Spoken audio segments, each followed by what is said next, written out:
Hi, I'm Ray Tatter. So, coming up on LiveWire, we've got a great show for you today. We're going to be talking with Karen Gould, who's an author and she owns a farm in Alberta, California.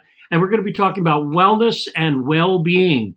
Get your camera because there's going to be some wonderful things you can snap on our screen for your use right after this important message.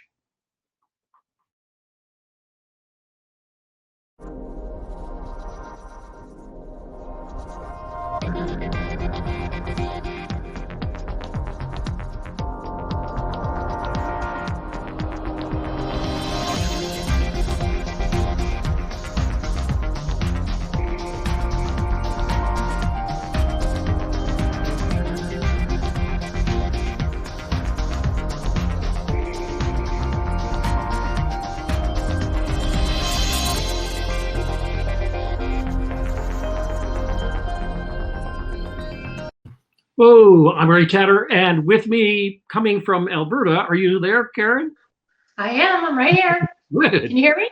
Good. Yes, I can hear you very well. What's the weather Great. like there? Oh, pretty gray and cloudy, which is lovely. Yeah, Not too hot. Things are getting going. A little bit windy. that's good. Good. I like it myself. So, you are an interesting person. You have a program called Produce with a Purpose. I really like that. Produce with a Purpose. I looked it up and it's an amazing thing. It actually has to do with produce grown for fighting and preventing health problems. And I think a lot of people nowadays sitting at home watching us have thoughts about, how do I strengthen my immune system? And you know a lot about that because you actually consult with people. Is that right? Well, I've been learning since my dad was first diagnosed with prostate cancer. Let's see, he ran it for well over 20 years. So along the way, I was learning and he was learning. I'd already been a vegetarian for decades. So yeah, I took a harder look at what some of the fruit and vegetables really do for us and why people should eat more of it and how they could eat more of it in a way they'd actually like, something that doesn't taste like dirt and twigs. Yes, I know about that. And I had on the program Amber Stott, who was with the Food Literacy Center just recently, and she talked about how children, will look at something new on the plate and they'll say, "I don't want to eat that," but how over time, working with them, positive reinforcement, they can try it and they'll find that they like it. And I think that you work with adults, and we can actually learn how to take much more self advocacy, as you would say, self care by eating more vegetables. I mean, it's a silly thing, but it's true.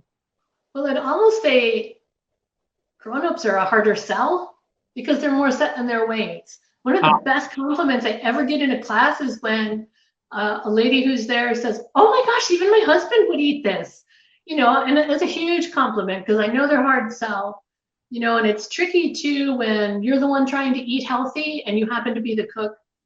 Do you have to make two meals, one for everybody else in the household and the other one what you should eat? Well, that seems unfair. Or they're going to ditch you and go for pizza. That doesn't seem nice. So it actually has to be likable stuff, really likable. I think Amber would agree. The kids learn it little by little, and one of the best things that kids do is start gardening with their family. Because the only problem you have with kids that garden and vegetables is actually getting it inside the house. That's right. And you can go to the farm to fork people, or you could go to we have all over, certainly around Sacramento. And I believe in most towns there is, the farmers come into town once a month or twice a month and stop in various parks and sell their wares. So you can get a lot of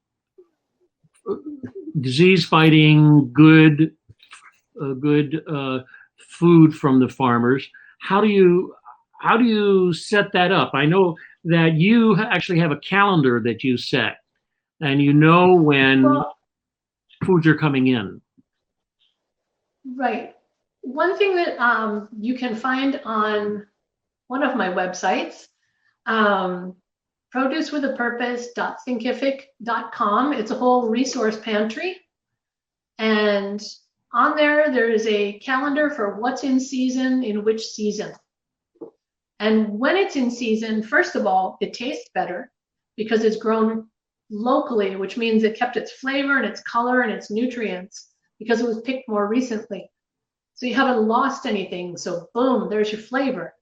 But aside from that, when things are abundant and they don't take a lot of transportation to get here, they're cheaper. So there's that bonus too. There's a really great website. It's localharvest.org. And there you can look up the farm stands in your area, the farmers markets in your area, and the CSA services where you have a farm will deliver a box of everything that's wonderful on the farm in that particular week, and customers subscribe basically. It's a wonderful service, but localharvest.org, you can find all of those options. Good. I noticed in one of your articles, you have these wonderful articles on your website that you've written. You talked about how we crave sweeteners, but there are different kinds of sweeteners. Could you talk a little bit about that?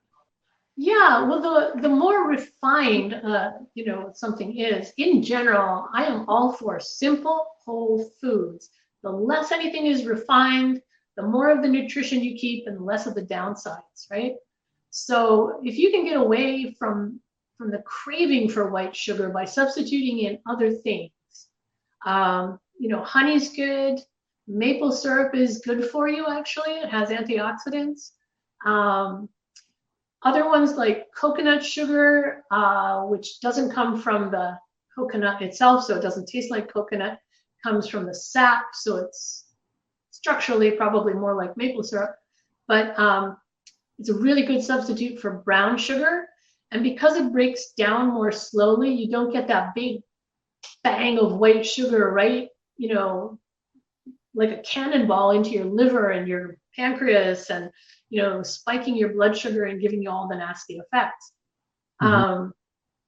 So the more whole and original your type of sugar is, the better. So if it's just plain whole fruit and that does it for your sweet tooth, then you're in just far better shape altogether. You're not spiking your blood sugar and making things difficult. Now, you're not a doctor, but you do help people from time to time who come to you to talk about the fact that they've been diagnosed with this or that, and here's what they eat on a daily basis or a weekly basis. These are the kinds of food they eat, and then you have consulted with them. So, how do you consult with folks when do they write out their, how do you just kind of give me a process of how you work with people who really want to purposefully change how their body fights disease? Well, I've been doing classes as opposed to consulting, and dietitians and nutritionists who specialize in those things, they have a more specific and science-based story to tell people, right? Mm-hmm. And they can go into far more detail. What I tend to do is give a class, and I like to set it up so in the end we're going to eat family style. And then I'll talk a little bit about a nutrition topic or a seasonal eating topic. Then I'll demo a couple of recipes, and then answer some questions, and then we all eat together. And as we eat together, people are supporting each other and commiserating, kvetching, what have you. And for folks facing cancer, that's really an important time because, they're swapping firsthand advice and firsthand experience and things they've tried. And we figure out how to tailor things, right? If you have a sore mouth problems from your treatment, or if you one lady can't drink wine anymore. Somebody else can't do hot food. You know, how can we adjust the recipe so that it's going to work with those details? So, you know, all due respect to the dietitians, they really have a tricky job. One dietitian told me that she kind of envied my job because it was more fun. And so that's true, actually. But it's also frustrating because they give people this, you know, this great information, and then people either will or won't go home and do it. And they have no control over that. Your dietitian or your doctor can't go shopping with you. They're not going to take you to the farmer's market. They're not going to get in the kitchen and cook with you. They really just can't do that. That's not, you know, that's not their wheelhouse. So it can be frustrating for them too, you know, for them to give out this information and just wonder if it's going to happen. So this is like the second layer, right? Maybe you've already spoken with a nutritionist, but then it seemed like, this is really hard. Oh, what about my comfort food? What am I going to do? I'm going through this disease. I'm not happy. I'm stressed. I have too many appointments. Like, what am I going to do for comfort food? You know, and so, okay, let's get back to doable. Let's get back to, I'm going to imagine that you are tired by the time you're going to get around to cooking dinner. So not going to make it complicated. There's going to be all kinds of things that may be going on with your taste buds and your teeth and your sense of smell and all kinds of other things. So I want to see a lot of color and a lot of joy, and I want this food to make you happy and not stress. And that's not the deep dietitian kind of information, but I like to throw some in there so people know it's legit. Got it. It's not just folklore, right? That's really, absolutely the thing. Also, you know, it's interesting. We talked about tasting good, fresh produce and how it can surprise people if it's really fresh. Oh yeah. Yeah, sometimes my sister will say, you know, she doesn't really like vegetables, and the kids don't like really, you know, the vegetables too much. And I think, yeah, I've been to your supermarket. I don't like those vegetables too much either, you know. But if they're really, really fresh, the kids will eat stuff right off the vine, given half a chance, you know. I think what I learned from my grandmother, who had a farm, and my farm's modeled on her farm. I mean, minus the cows, but she didn't do anything fussy. She didn't do any, you know, fancy restaurant cooking. She didn't have fancy gear in her kitchen. But stuff came out of the garden, and it was cooked simply, but it was real stuff. Wow. And so why did that taste so much better? Because it was real.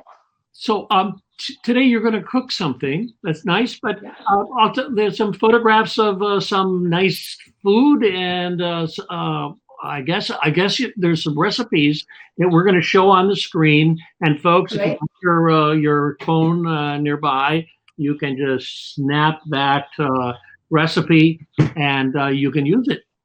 So why don't we have a look at these things, and you can talk while it happens. Okay. You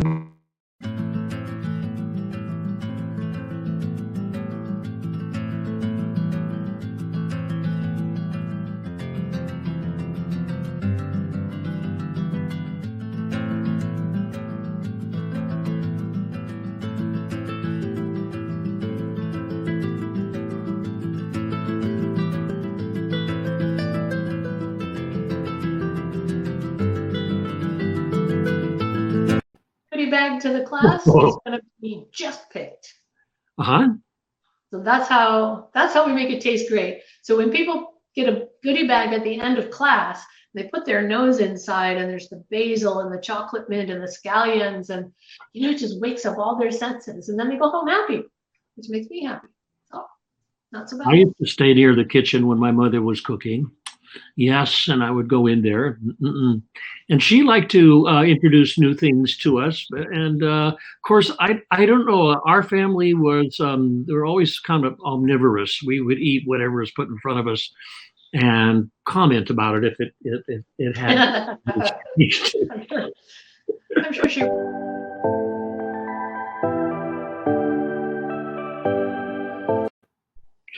I don't know what that was. I think it's a hint we should be doing the recipe. That's what I think. Is that what that is? So we are going to I look think for that's a hint. Is there another one? Well, we're going to do this in two parts. Okay. First of all, we're going to make the dressing, and this is super easy. We have half a cup of olive oil. And literally, I've had children do this and ask for the recipe afterward. So that's not so bad. And then we're going to put in a half a cup of balsamic vinegar.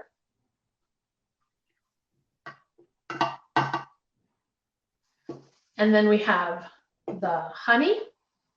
It's going to go in here. So we're going to get that sweetness in our salad dressing.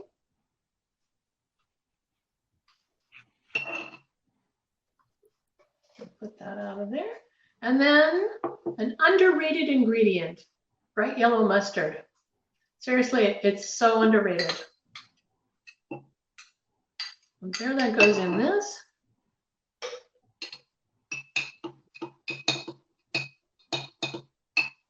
Give that a little swirl. Put your lid on. Give it a shake. Make sure the lid's properly on. And voila. Salad dressing. It's done. So that's the first easy part. I mean, it's ridiculously easy, am I right? Yeah, it looked good. It really looked good. I said your recipe said shake fiercely, and I said, yeah, man.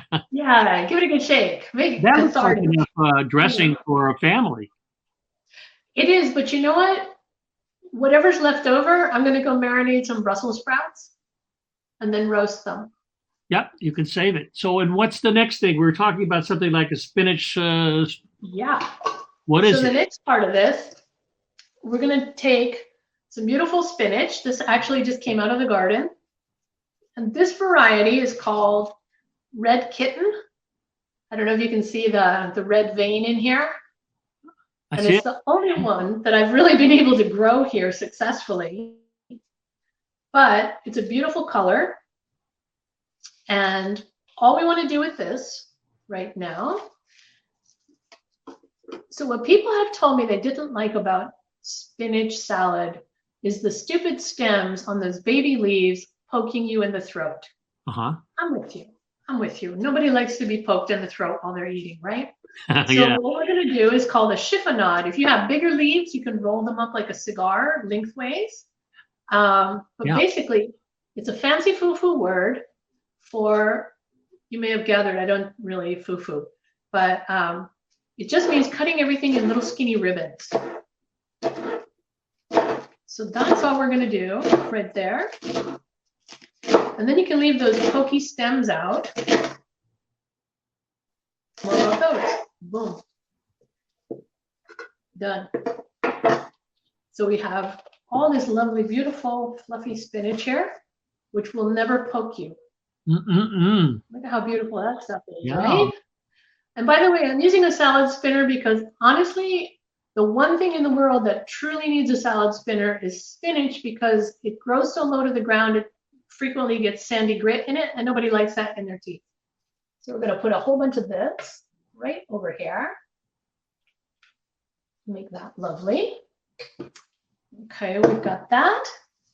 We have lovely red onions with this purpley color. And by the way, a lot of the nutrients are actually in the purple part. So you don't want to peel and peel and peel. You want to keep those top layers pretty well.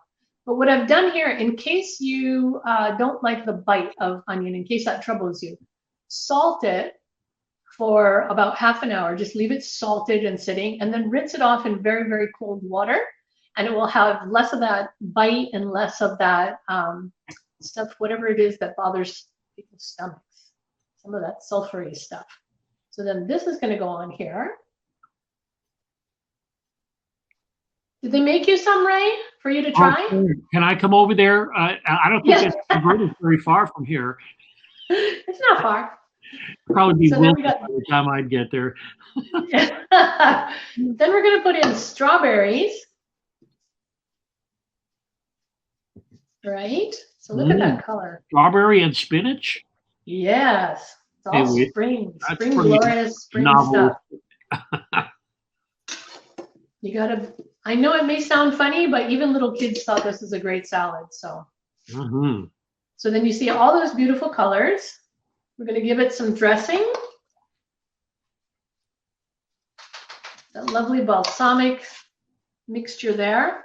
And then I'm gonna take these, which are spiced pecans. So they're a little sweet and a little hot. They got a little bit of cayenne on there on top. You can make your own or you can buy them at the store either way, depending on your energy level.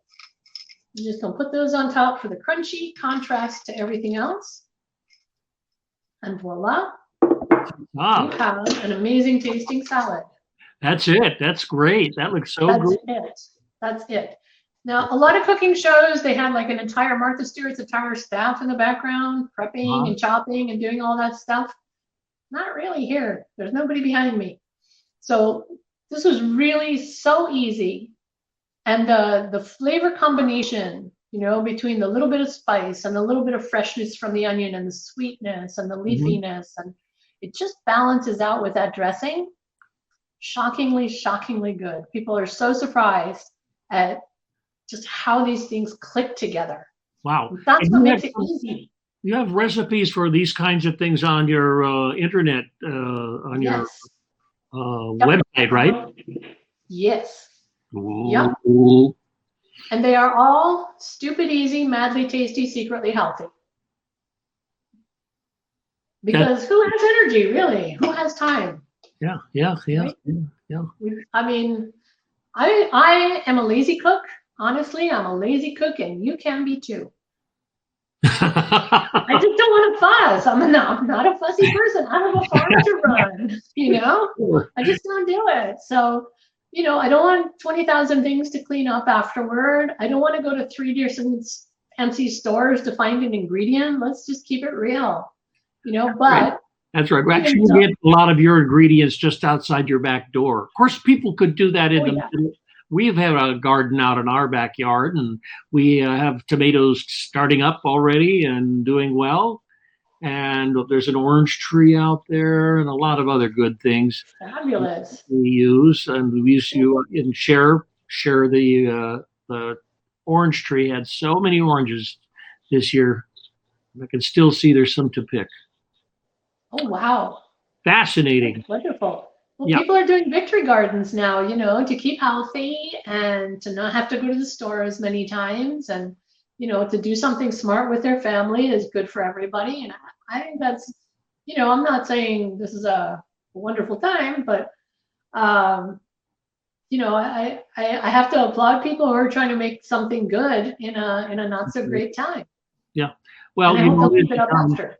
We have to do that right now, and I think it's I like working in the yard and putting in some nice things to eat, and it's better than, you know, we can go to the store and buy some fresh goodies to eat, but growing your own is really a lot of fun.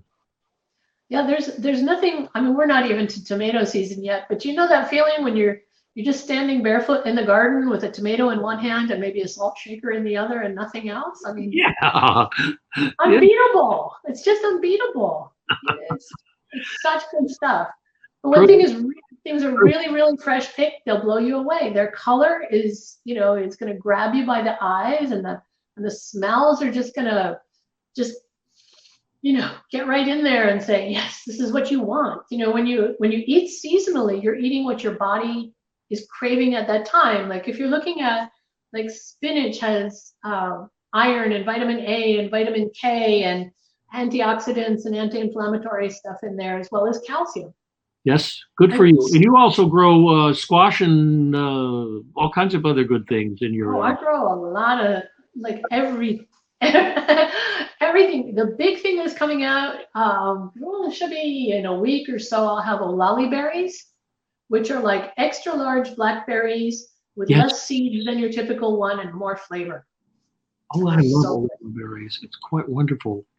Oh, Good. they're amazing. So They're people can contact you via this website, right? Localharvest.org. No, that's the harvest. That's the one where you can find where your local CSA is, or your farmers market, or your farm stands. Oh, I see. Okay. And what if we wanted to contact and read all those wonderful things that you make?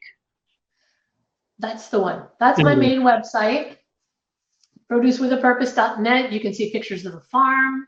You can read our backstory. And you can go from there over to the online resource pantry.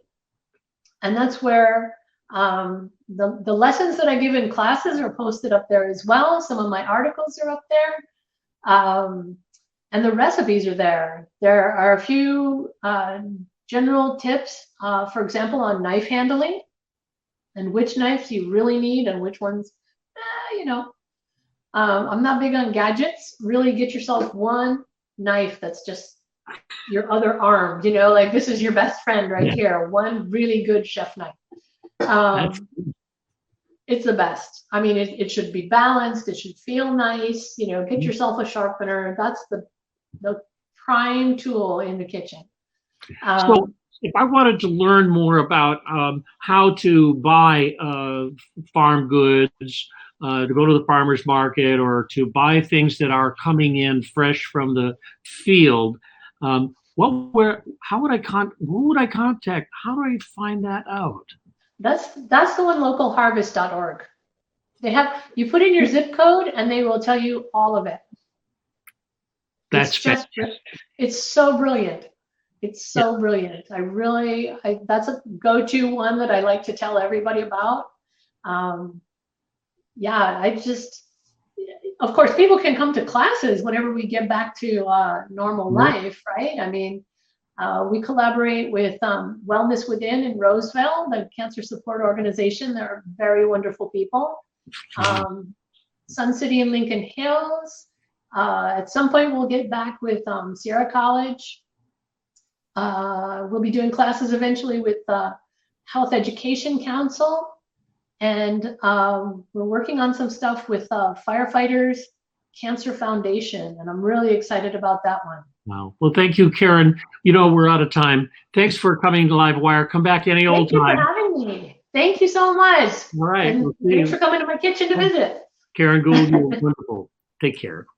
Thank you. You take care. Stay well. We'll see you next week on LiveWire with meeting wonderful people from around town who have great positive ideas about life.